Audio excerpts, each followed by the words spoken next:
Hello, everyone, and thank you for joining the Nonprofit Learning Lab for today's workshop. If you have any questions along the way for our presenter, you can type them into the chat box. If you have any tech questions, you can also type them there. If you are interested in using live captions for today's workshop, you can use the link we will send in the chat shortly. We will be sending out the recording and materials from today's workshop by the end of the day tomorrow, so keep an eye out for that email. And without further ado, I will now hand it over to you, Jenny. Thank you, Tammy. So welcome to Effective HR Solutions for Small Shops. A little about me. I am a lawyer licensed in South Carolina. Don't let that scare you. I'm not one of those boring lawyers. I am a former nonprofit executive director of a small nonprofit where I was actually the HR person. I worked at an agency that responded to crisis and served people in crisis, so I did a lot of work in and around staff because of that. I'm now a nonprofit governance and operational consultant, providing executive coaching and interim management, and helping organizations manage change through leadership transitions. I just want to give a disclaimer, typical lawyer, right? I do not profess to be an expert in HR. I just want you to benefit from the mistakes that I have made, and I hope you will share some of your strategies as well as we go through this. So I have a few learning objectives for you all today. The first is I want you to be able to define your human resource operational challenges. When we talk about this field and this area of nonprofit, I feel like it's very overwhelming. And if we are able to narrow down and define what are our biggest operational challenges, I think that will help us. So let's walk away with that. Want you to be able to describe the purpose of human resources. It's just like a presentation or a training. If you understand your purpose and your reason for being there and what you want to get out of it, hence learning objectives, that you will be more successful. So let's figure out what the purpose is of human resources so that we put all of our energies and efforts into something that's really going to impact that purpose. I also want us to look at the 5 priorities for human resources based off of that purpose. And I'm going to give you some examples of practical solutions that you can use to meet the HR priorities that you and I have identified. So first, I want to hear from you.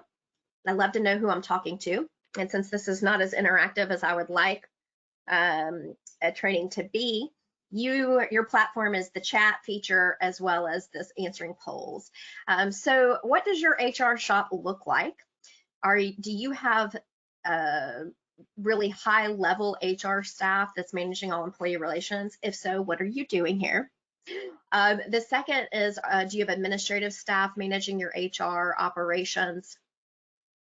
Or do you have an executive director managing your HR operations like I was with an administrative staff or implementing? Or are you an executive director who really performs every HR activity and cleans the toilets and everything in between? Or are you using an external firm?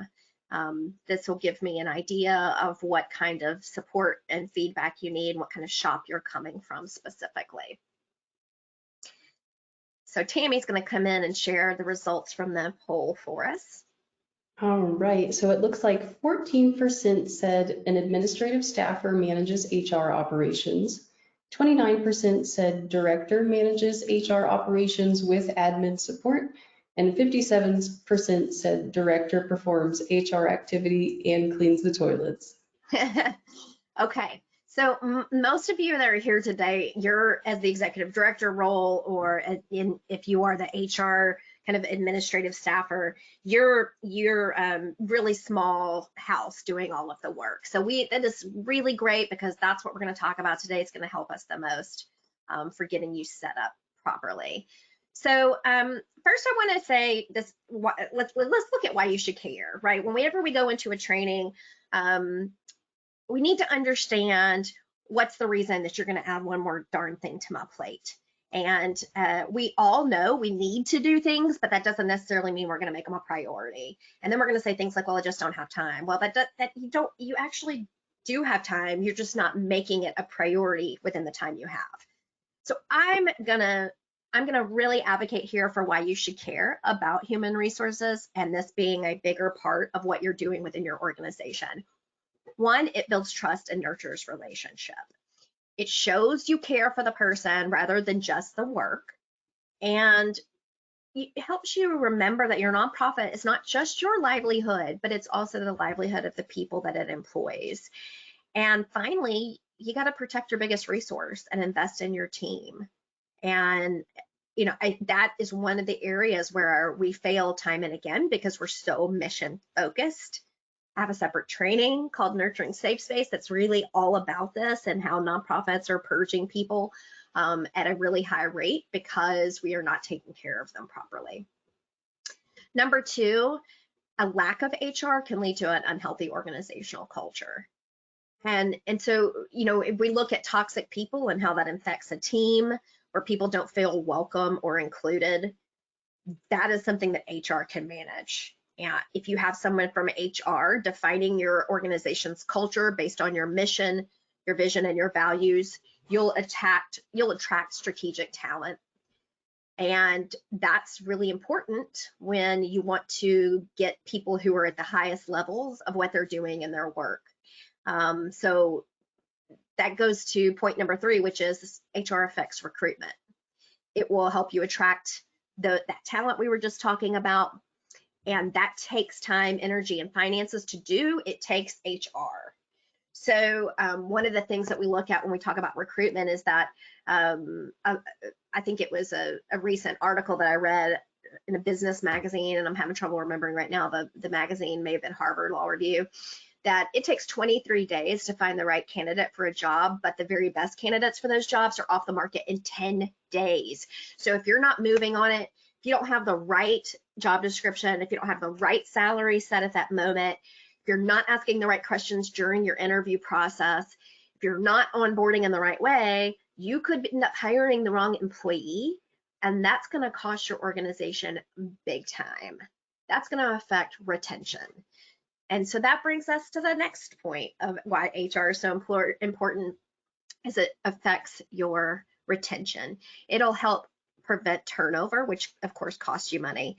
It's estimated that around 33% of every position's of salary for a position is how much it costs an organization whenever you have turnover. That's substantial for a nonprofit. And most of the time, we don't have time to even think about why we're having turnover. We don't have time to really dig into that, what that really core issue is, but HR can spend the time doing that. And in addition to that, they can identify the problem, but then they can turn and boost employee engagement, boost employment performance, as well as improve team building, general organizational culture across the group, and also helping create a safe space for your employees. HR also helps prevent lawsuits. That's a big one. That's the kind of thing that keeps me up at night. So I believe that that really is important for us to take into account how big of an issue this is. I'm a lawyer. Obviously, I'm always more risk averse than others, but at the same time, it's important for you to recognize that most lawsuits that happen to an organization have to do with employment issues. HR can prevent that, but existing laws change. New regulations are always added. Deductions that used to be allowed are no longer, and there's just a lot of complex moving parts. So it's really easy for small nonprofit organizations to kind of get left behind. So, for example, the Journal of Accountancy marks failure to pay payroll taxes as among one of the biggest IRS fines collected. Yikes, that can affect your nonprofit status too. So I'd rather see you spend some money and time now to prevent that later on. It's really a risk. It's being risk adverse and risk adverse behavior management. And then if all that wasn't enough to make a case, you have a legal responsibility, right? It's delegated to you by the board of directors. In the bylaws, the board of directors say we can give this authority, it's allowed to give this authority to someone else, delegate this duty to someone else. And so the duty of care requires that you take care of the nonprofit by ensuring prudent use of all assets, including facility and goodwill, but also people. So you have a legal duty to take care of your people. Hope I made my argument strong enough. So the best way to keep people from leaving your organization is developing a plan to make them stay. So let's talk about how we're going to get to that point. What is HR? So when we think of HR, I said at the very beginning, I'm sure you all get to feeling very overwhelmed. This screen looks like a lot of tasks and activities. How does someone who's a full-time executive director or someone who's an administrator who's also doing the grant writing, the grant management, the maybe a program, volunteer oversight, have to also do HR? Oh, and they're, probably the finances and bookkeeping. So I know that you've got a lot of things on your plate. HR is just going to be that small piece. And then you're talking about such a large variety of activities that happen within HR. So let's just look first at what HR is so that we can dig deep into what the HR priorities are. Human resources is a department that oversees all employee relations. So you kind of think of it as being the one body or entity that is involved with every aspect of the employee's life cycle with that nonprofit, including hiring, onboarding, processing payroll and benefits, reviewing raises and promotions, conducting exit interviews, making sure that organizations follow hiring and labor regulations, promoting all the organization's policies, and sometimes even serving as mediators between employers and employees. That in and of itself can cause somewhat of a conflict of interest if your executive director's acting as the HR. So we'll talk about that in a little bit. HR professionals also recruit new hires, they process employee paperwork, create policies, and help foster positive relationships between the employer and the employee. So it's not us versus them. They really are creating an engaging and productive culture that creates safe space and psychological safety. So a lot, right? A lot. I'd like to hear from you what your HR challenges are. Out of kind of that big old mass of things that I said, I put those into individual categories here, and I'd love to hear through the poll that Tammy's posted what your specific HR operational challenge priorities are, whether it is recruitment and hiring or onboarding, training, professional development, employee benefits, or legal compliance with all the upcoming laws, employee handbook sort of things, your payroll, offboarding, which is like a big piece, and most people just say sayonara, but we actually need to think about offboarding, your record keeping, your culture. Policies is kind of in part with legal compliance as well as evaluation. And so, what are your operational challenges that you would like to prioritize? Tammy is going to share our poll results. Yes, we have 14% that said recruitment and hiring, 14% said onboarding and training, and 71% said employee benefits and legal compliance. Yeah, I knew it was the things that you think you don't know. Yes. Okay.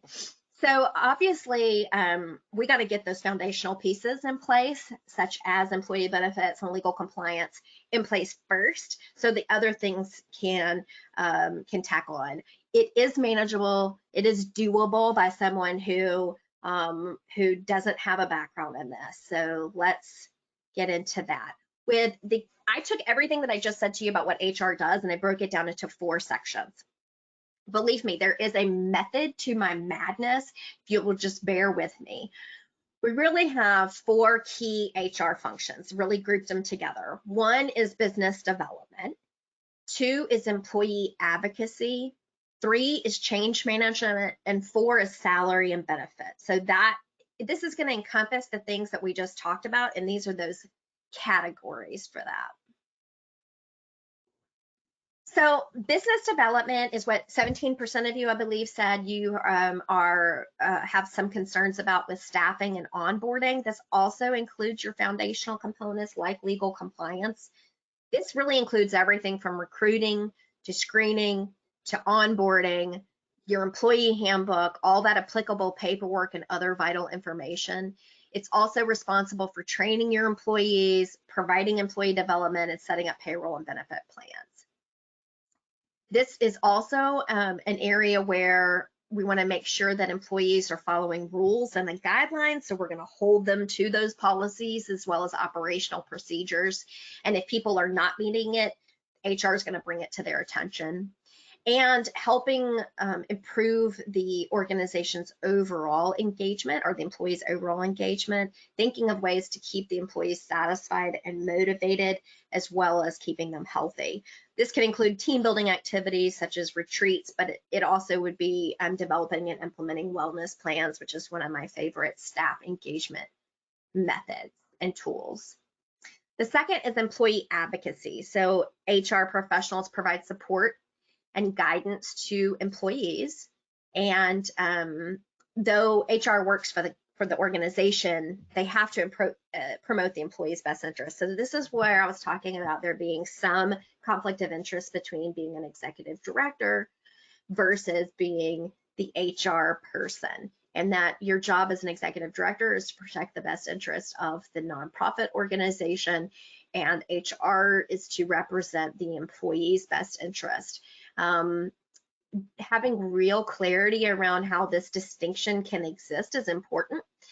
If you are not capable of doing this as an executive director, for those of you who answered, I'm doing it and I'm cleaning the toilets, you may want to consider putting an HR consultant or advisor on retainer just to make them available for when you do have situations arise where an employee needs to speak to someone that has their best interests in mind.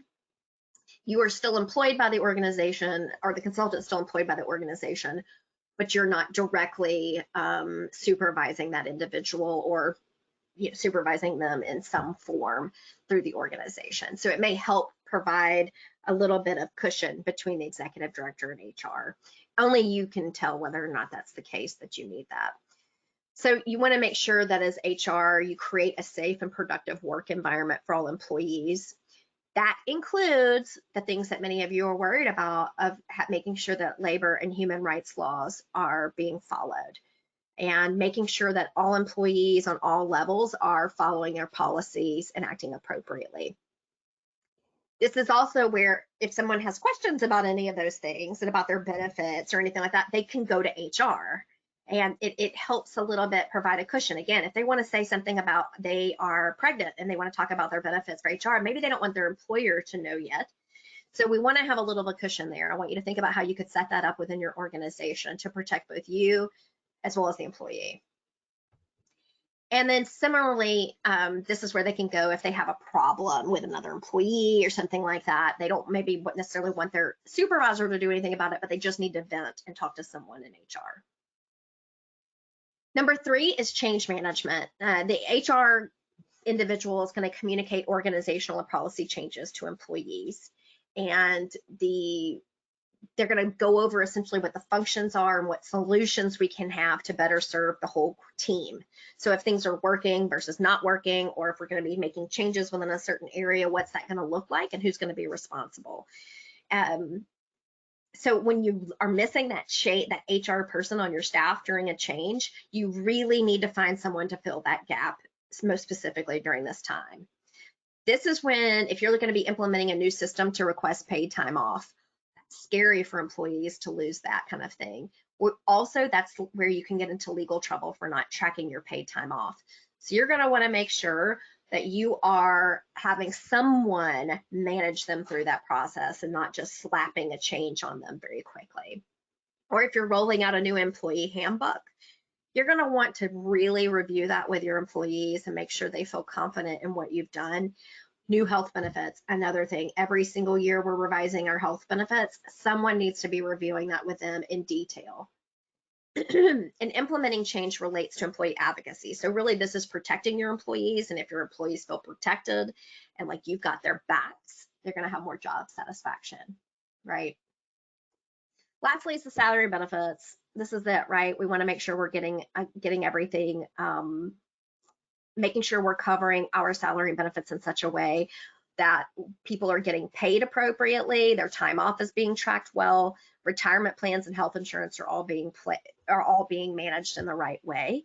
And in addition to this is something you haven't thought about, perhaps fair compensation, making sure that those compensation analyses are done on an annual basis, as well as whenever a job is posted. And looking at locations where other organizations like you are, the job responsibilities, and then coming up with a salary range, and then being the one to negotiate that salary range. You're also going to be handling all vacation and sick leave tracking. So now I'm going to pause for questions before we go into actual plan mode of what we're going to do to implement. So far, Jenny, we have one question.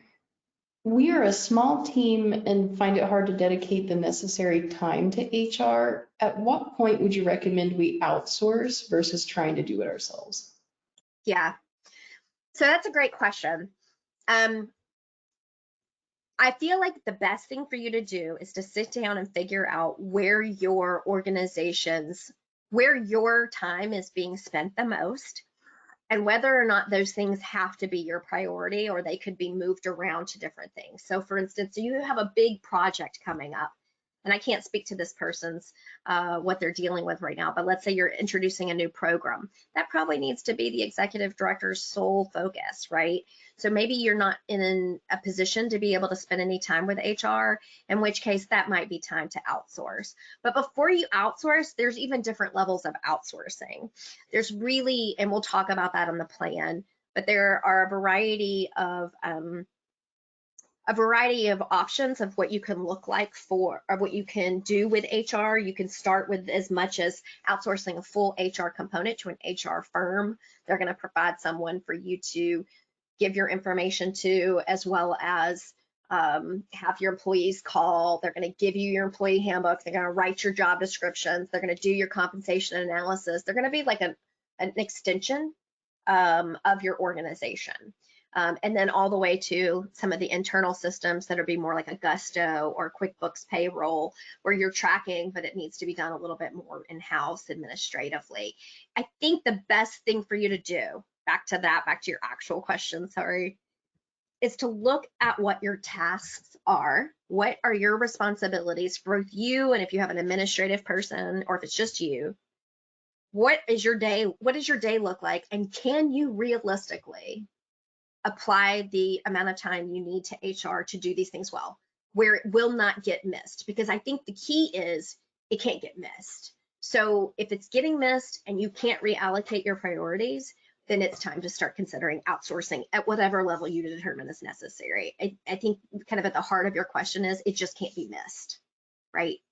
So hopefully that will answer that. And then as we do a plan, I'm happy to take any additional, more detailed questions about your specific situation, if that helps. So critical HR practices, we're actually going to break them down. These are the practices that you can't do without, whether you're going to do it in-house, you're going to do it out of house, or you're going to do it in some sort of hybrid form. I want you to take a picture of this screen, or make note of these things, because these are the things that when I come in during interim engagements, this is where I sit. I sit with these things and I say, I'm going to spend some major time focused on these areas. So this is where we're going to spend the biggest amount of time during this training today. And this is where you're going to feel really overwhelmed. So take a deep breath, but you're going to make a list, and then we'll be able to walk through those things, hopefully break them down for you so that you can set a plan in motion for how you're going to tackle HR for your small shop. So first we're going to look at onboarding. And in this case, onboarding really starting even before the hire, right? There are quite a few pieces that need to be in place.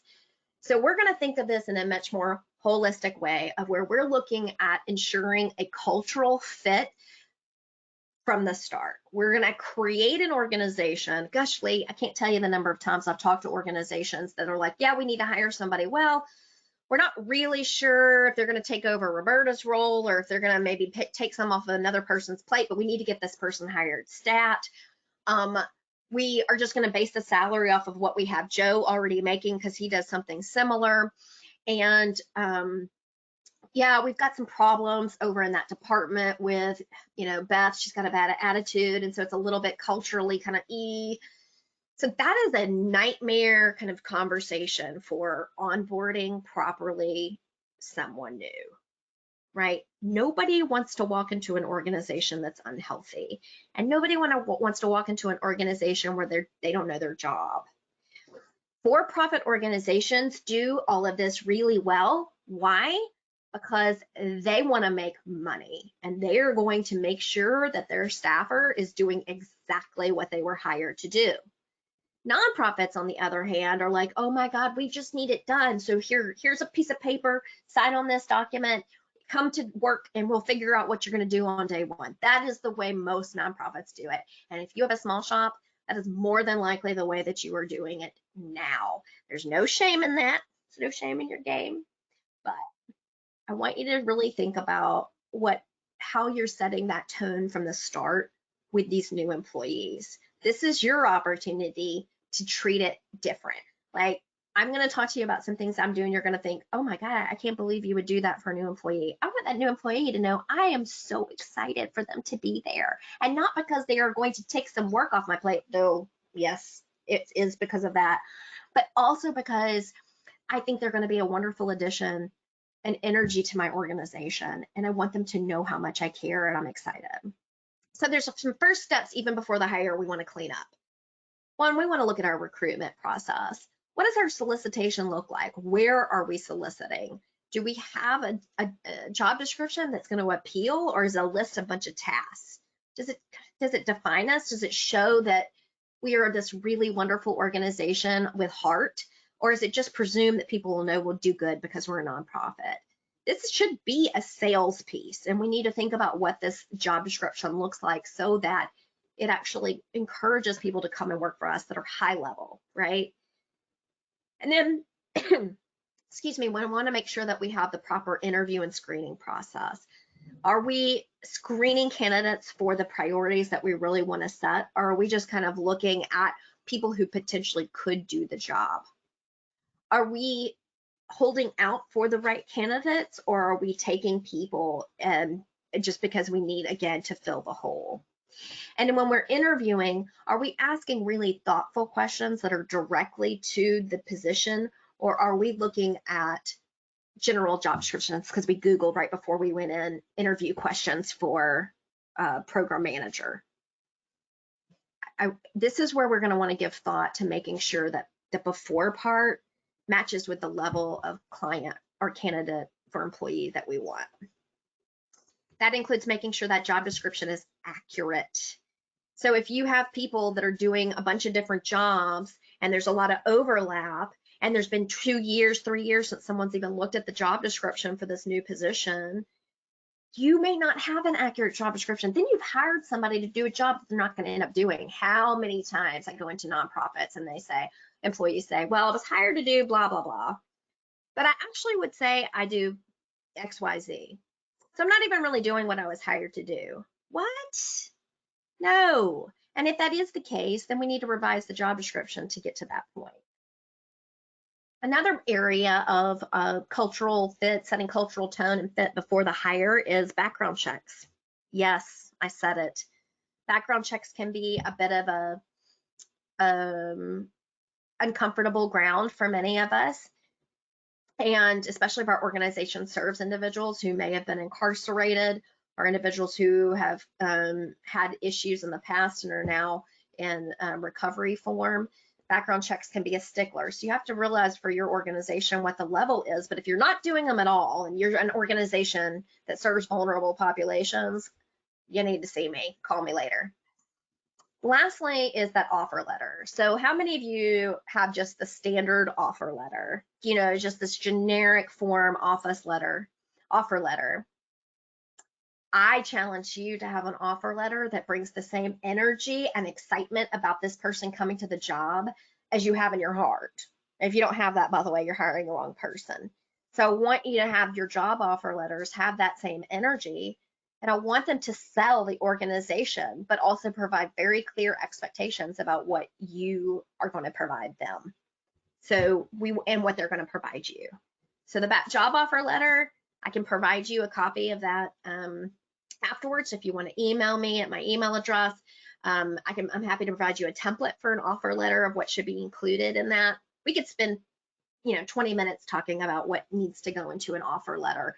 But suffice to say, you want this document to really promote your organization and what your values are. So do you perform background checks? Because this one always gets me. This one always gets me when I come into an organization doing interim work. I'm now on my 13th interim engagement. I'm always surprised at the numbers that don't do background checks, even on their finance staff. So do you perform background checks? I'm not judging you if you don't. It's a question. So yes, you do on all your people, yes on some, or no. And I'm not asking whether or not you use it to decide whether or not this person's employable. I'm just asking if you do them at all. And I guess the big question is, do you need to? Are you performing services that are risky? Are you working with vulnerable populations, clients, or customers? Do you potentially have funding that requires you to do it? Frankly, I think that if you are hiring a financial staffer and not outsourcing finances, it's really non-negotiable for you to do a criminal and background and credit check on that individual. You need to have that sort of protection within your armory, even if you hire someone who has had previous trouble, you're aware of what you're going into. And there's a variety of online systems for checking. You want to make sure, of course, that your job posting and your offer letter include that screening and hiring includes a background check. You don't have to say that it is conditional upon that. And of course, this is going to be state by state. So for those of you who are in different states, especially like California, never quote me on anything for California. But for a lot of states, you're allowed to base your decisions on background checks. You just need to check with your state as to whether or not you are.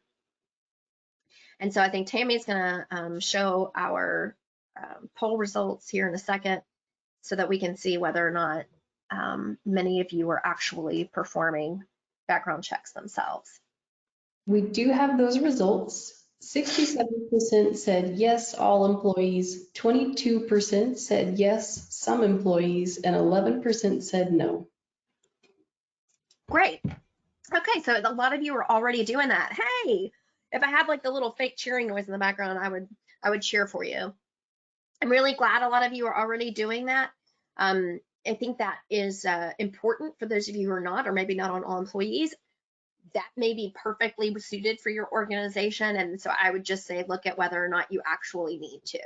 Take a step back and see if it's something that needs to be done. Okay, so we're going to continue with onboarding and those processes. Now your employee is in the door. You gave the offer letter. They are now your employee. They're not a candidate or a prospect. What are we going to do to make sure that they feel included? What are our things that are just non-negotiables? Well, here we go. You're going to have their office set up. Oh my goodness, y'all, listen. How many nonprofit organizations we bring that person in the first day and say, well, we're going to put you in the front office. There's a bunch of boxes in there. We haven't got your laptop in yet. We were thinking you could just use Beth's old laptop, and the phones aren't plugged in, but that's where you're going to be. And if you want to just go in there and drop your things, that'll probably work. And then maybe you can move around the boxes later. Oh my gosh, I wish I could see your faces to how many of you are nodding your heads, because I know this is true. This is what we do. Please don't do that. Show that they are valuable by having a proper office set up. Have their office cleaned out. I mean, obviously, if they have job duties that require boxes of things, that's important, that's fine, but have their email set up, have their laptop ready to go, their shared drive set up. So tech is part of that. Have them a great desk chair. Put a little welcome letter on their desk. Pick some flowers from your office. And you, by the way, you can do this whether you're virtual or in person. Virtual office spaces, you can make sure that the person has their laptop, all the things on it that they need. You could send them a DoorDash gift card for lunch that day, since you can't take them to lunch. Or you could have flowers delivered or some other little tchotchke. So you can do it no matter what your world is. All I'm saying is do it, right? That is the most important thing that we can say. I'm investing in you because I believe that you're going to bring value to our organization. Employee handbook, of course, is a big one, and this should be looked at annually because the laws do change. It needs to be looked at both internally for you to walk through your employee handbook and say, these are not really things we're doing. Like if you walk through the whole thing and you say, you need to be ADA compliant, which most small shops don't have to be, but maybe you are ADA compliant because you have 16 employees, then it needs to say what we're doing to be ADA compliant, we are actually doing. So don't have anything in your employee handbook that you're not following to the T, because we don't want to get sued. And if you are doing things in your employee handbook you don't have to, like following FMLA, but you're less than 50 people, or following ADA and you're less than 15 people, or whatever these may be, and I know I'm throwing out lots of statutes you may not be aware of. But if you're doing that, you're committing to offering something that you don't legally have to. Do not do that. That is only going to give you one more thing that you could get in trouble for. So the best thing to do is to have your employee handbook say, we want to support our individuals with disabilities. So this is how we're going to do it when we can, when possible, blah, blah, blah. But don't lock the organization into any sort of ADA compliance or FMLA compliance if you don't have to.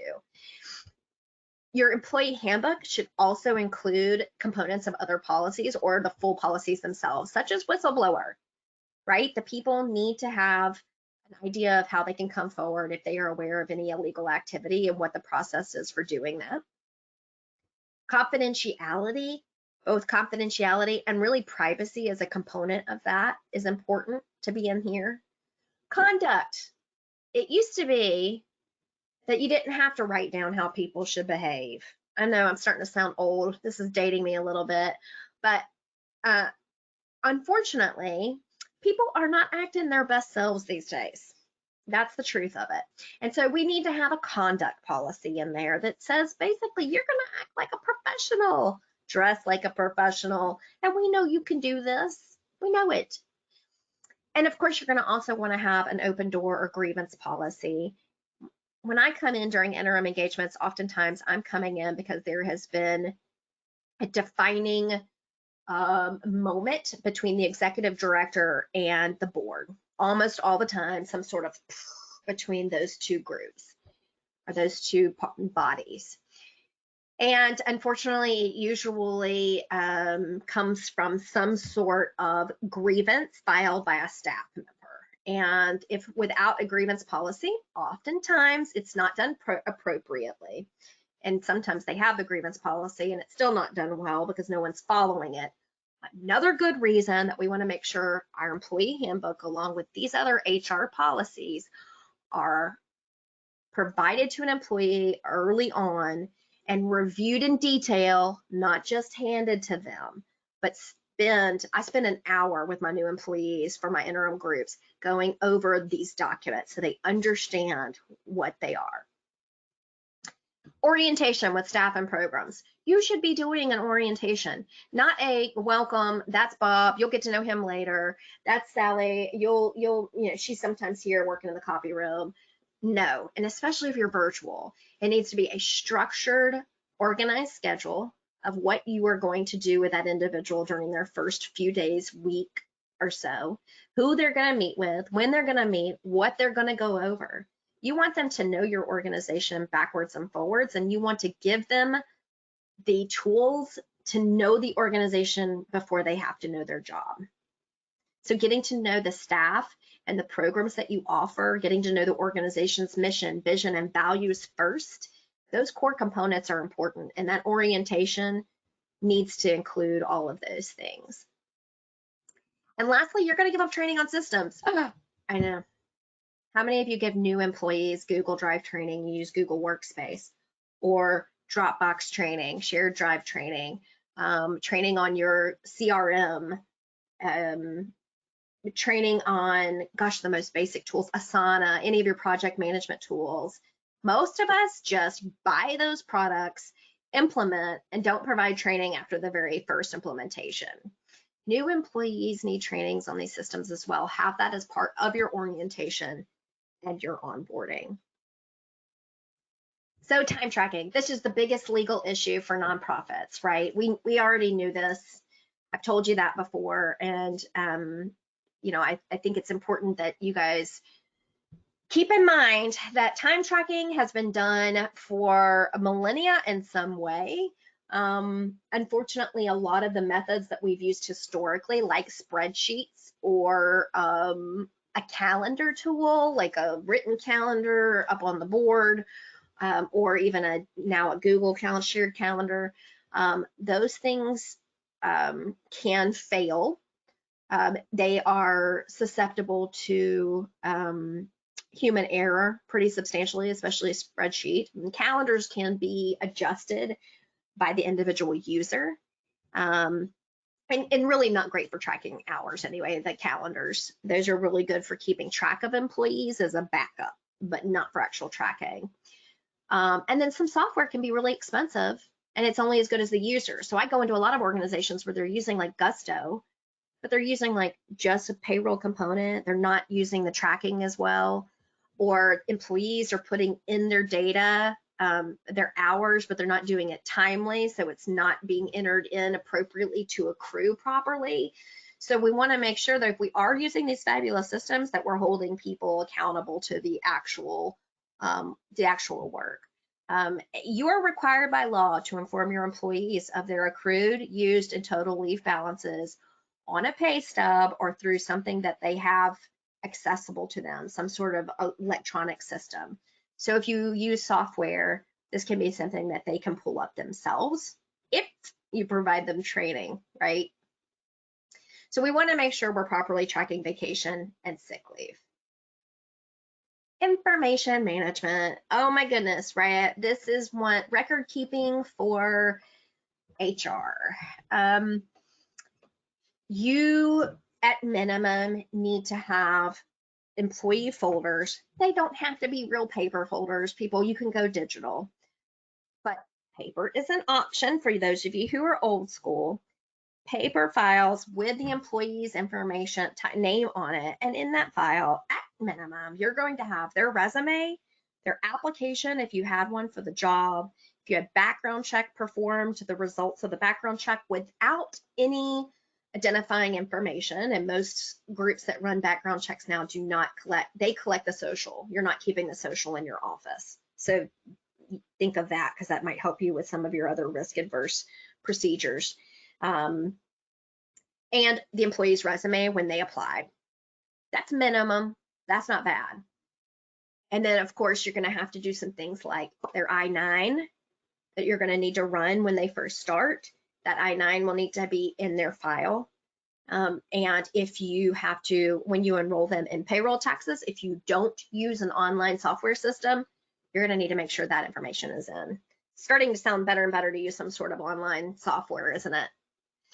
So it really, this would be a place where you're going to have some centralized document as storage and in a shared calendar where you can have all of these things accessible. So I want you to think of information management as essentially like your filing system. You're going to want to make sure of this because you've got tax filings and your audits, and you want to make sure you know where everything is so that you don't have to chase down things and wonder if your payroll files are complete. If you have a file system, make sure that it's easy to use so that if you are hit by the Mack truck tomorrow, as my law school professor used to say, somebody will be able to walk in and get that information. I want you to make sure you have a document retention policy. Yeah, that we always kind of, I'm sure many of you have these and you wonder, why do I have this? Well, this is primarily for HR reasons. There are federal, state, and local laws that dictate the length of time that you're required to keep employee information, like background reports and files and other business documents. So I want you to make sure you know what those are and make sure that's part of your document retention policy. Oh, and by the way, document retention policy, you actually have to use it. You actually have to follow it. You have to show that you're in compliance with it.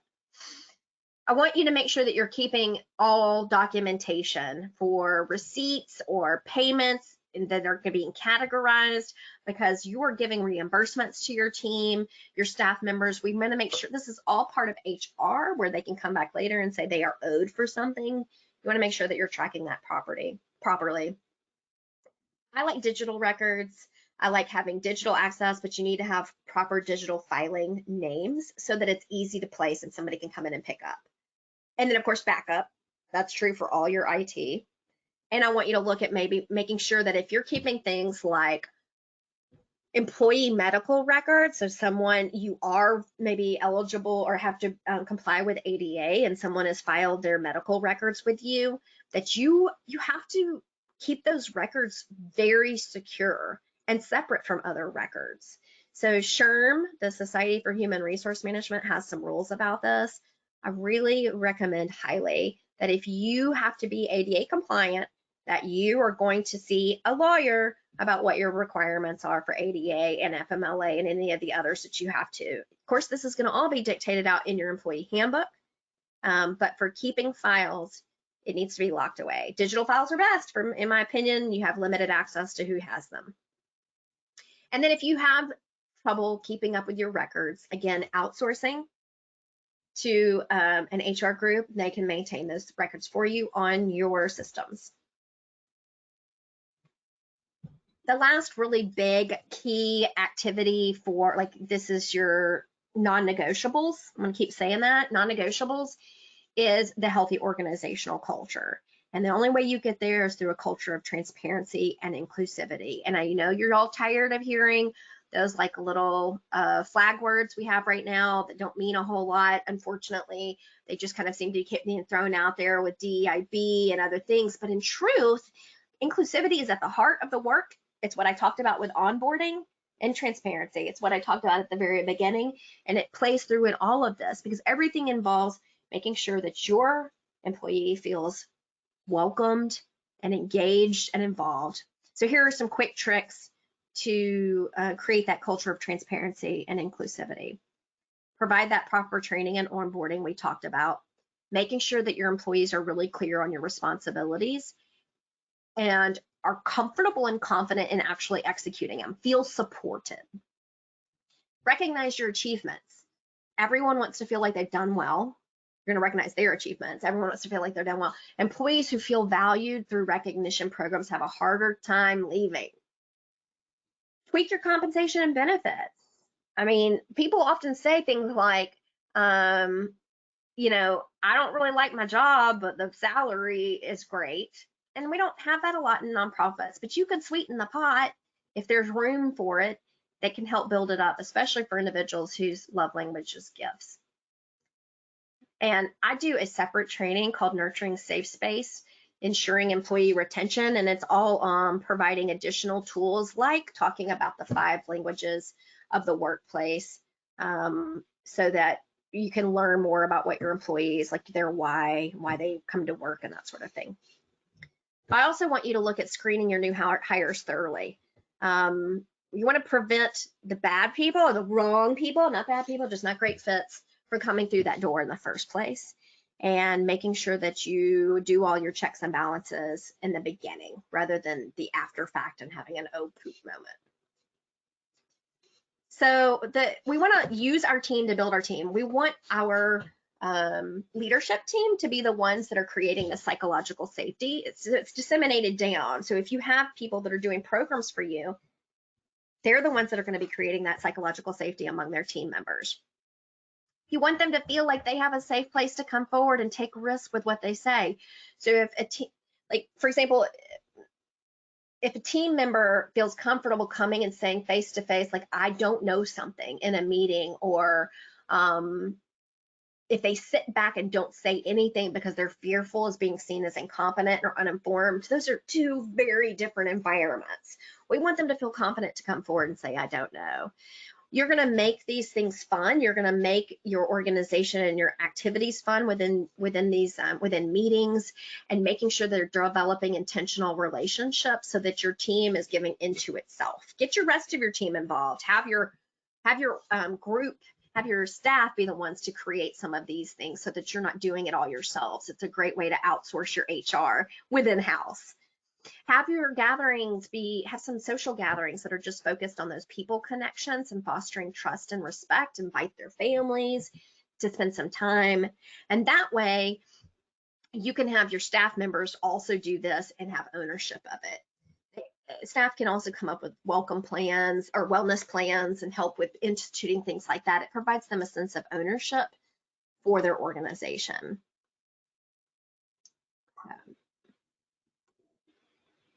Supervision. So you're going to build intentional relationships with your direct reports. Y'all, you have to take the time to do this. This is HR, by the way. Many of you may already be doing it as executive directors, but this is HR. This is dedicated exclusive supervision time that's very structured.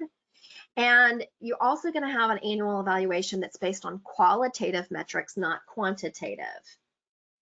The qualitative measures are going to be more of like, what is the impact that you are making on this organization's mission, and not on necessarily the numbers. When we do structured supervision, we want to work on the work, the people, and the process. So these are the things you're going to focus on in your HR role, and you're going to make sure that you are documenting your supervision. This is not a time for you just to chat, though it will feel that way to the employee. It's also a time for you to document the sin out of your meeting. And you're going to teach your leaders how to document as well, so they can be the HR for their people that report directly to them. So one, the work. I want you to look at what are their priorities for the week, and what do you need from me to accomplish this work. So you're just getting priorities set, and you're going to write that down, right? Because if they're low performing, this is where you're going to push that in. Like, this was supposed to be done 2 weeks ago. It's still on their priority list for this week. Delays are because they are not getting in touch with the people they need to. They need my help to do that. Have all that down. Number 2 is the people. How are they doing as individuals? I know this is going to be a shocker, but we actually bring our whole human selves to work. And that means sometimes it's not great, and sometimes it's really wonderful. So how are they doing? What else is happening in their lives? And are they caring for themselves? This can be done in a very casual way, though at first it may feel more scripted. I want it to be organic, but for those of us that it doesn't come naturally to talk this way or to have these interactions, you may want to have it scripted and just tell your employee what you're up to. And then lastly is the process. What's working? What's not, as far as systems within your organization? Are the meetings working? Is the schedule working? Should we move calls around? Are priorities not working? What about team time? Are you getting communication from others? Do you need anything from the workplace to do your job better? Those are the things that I want you to focus on in supervision, and I want you to make notes, and I don't want you to let things erode and dig in. I want you to address them in a very transparent way right then. I'm now open for questions before we finally end. We're going to wrap it up with our HR shop, our small shop setup. Thank you, Jenny. We do have a couple questions so far. Okay. Our first one is, can a document retention policy allow an organization to get rid of the actual paper documents if there's a digital file of that document? Yeah, most document retention policies will allow for there to be digital files, and basically how it will address it is it'll just say in whatever form that it's maintained. So there are some things that you will need to keep actual physical records of, depending on which state you're in. But most of the document destruction and retention policies provide for a digital option. It's just long as you keep the actual document, whether it's digitally or not. It's not in what form it's in. That's the requirement. Thank you. Our next question is, how can we recruit more qualified long-term candidates? We struggle to find people who plan to stay for more than a few months. Oh, welcome to the crazy world we live in right now. So we could spend an hour or maybe talking about how I think the market is going to crash eventually. All of our salary levels will come down. People will be willing to take jobs that they're not willing to take right now. It's very difficult because even people right out of school want to be the presidents of their organizations and don't want to have to start at the bottom. Listen, I could preach it to you. Very hard to find really good employees right now. The number one way that I do recruitment is I contact individuals in the community who are in the world that I'm in, that I have honor for and value and think they're doing a good job, who I think are amazing humans in what they do in their work. And I say, who do you know? I'm calling these people, and I am promoting and selling my business to them, my nonprofit to them. That's the number one way Word of mouth, just like sales and just like anything else that we do in this world, is the #1 way to find the best people. It's not cold calls, right? This is like going after individuals. Thank you. It looks like those are all of our questions right now. Okay. So when we're looking at a small shop setup, this is how it's going to look. So first, you've got your ED as your HR, with admin performing HR tasks and maintaining records. If you're doing this yourself as an ED and you're performing the HR tasks and maintaining records, you're going to evaluate whether or not you need to do some outsourcing. Even if you have an admin performing some of the HR tasks, you may want to do some outsourcing. So I want you to, because they have so many other duties. So this is the first level though. So we're going to look at outsourcing payroll. I highly recommend it. I think payroll in itself and tracking time is a beast, and it gets organizations in trouble. So now this is my small shop setup, by the way. You may figure out something differently for yourself. So that's my caveat. But you're going to outsource full service payroll. I love Gusto, but there are plenty of others. And then you're going to find an attorney. You're going to have that attorney on retainer. Every time I work with an organization, I get an attorney for them as an employment lawyer, because I want somebody I can pick up the phone and I can call and say, hey, I got this Looney Tune employee who's doing XYZ, and I need to tell you what's going on. And I process it with them because I need, and I'm not a lawyer myself, right? But I need to have that someone's objective ear. And this cannot be a board member. Don't do that. Don't make that mistake of letting your board into that HR side of your world.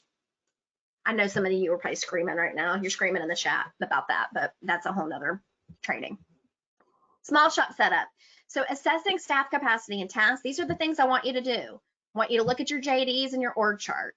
I want you to have a good compensation and benefits analysis with letters that tell them what they're making is a compensation package. We're selling the sin out of it. There's another good recruitment tool. Sell the sin out of your benefits.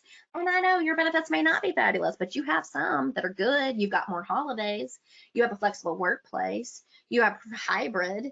You have a gym membership that's donated to you. You get staff retreats once every quarter. Think about ways that you can promote your organization using these award letters as well as in recruitment from your benefit side. You're going to have a policy on hybrid, remote, in-person work, employee handbook, conflict of interest, whistleblower, code of ethics, confidentiality, and a gift acceptance policy because you don't want employees taking gifts, personal gifts. Systems, we're going to use payroll online with HR checklists. We're going to have a recruitment process. We are going to have formal onboarding packet. And we're going to have performance measures. We're going to tell them exactly what their job is, and we're going to support them to get it done. We're going to have ongoing one-on-one supervision with your direct reports, and you're going to make sure that all those records are kept. The same goes for the people you supervise doing it with their people. You're going to look at all of your benefits, making sure they're good and up to date, because that changes constantly. And you're going to have that attorney. You're going to hear me say it a lot. It's not because I love attorneys. I don't. I left that practice a long time ago. I'm saying it's because it's going to provide you the best peace of mind. So your key takeaways, Nonprofit Learning Lab loves key takeaways, are accurate and clear job descriptions. Have staff do them. Have them do the task list and then to create these. And I want you to update them every year so that's clear, and you most definitely do them before you create a position or before you post a position. Onboarding checklists with an orientation schedule and a review of all the policies, including the employee handbook. Your employee handbook, of course, reviewed annually by outside support. HR software, whether it's going to be Gusto, Paychex, ADP, whatever it may be for payroll. An off-board checklist, because parting is sweet sorrow, but those are the people that'll burn you. Sometimes good and sometimes bad. So when it's bad, I want you to make sure you cross your T's and dot your I's. If you have to do a COBRA letter or some other form of state compliance letter, you may not have to comply with COBRA, depending on the number of employees, but you may have to do some other form. Your state, that's a state law. A separation letter and a final payout, make sure you pay them everything they are owed. And don't get petty. And then last is to the connection side with supervision, team meetings, and having leadership have those direct supervision meetings. And that's back to you, Tammy. Thank you. It looks like we have no additional questions right now. Okay. Well, I would love just to tell everyone, I do have a big program launching, and Nonprofit Learning Lab's given me a platform to be able to share this with you.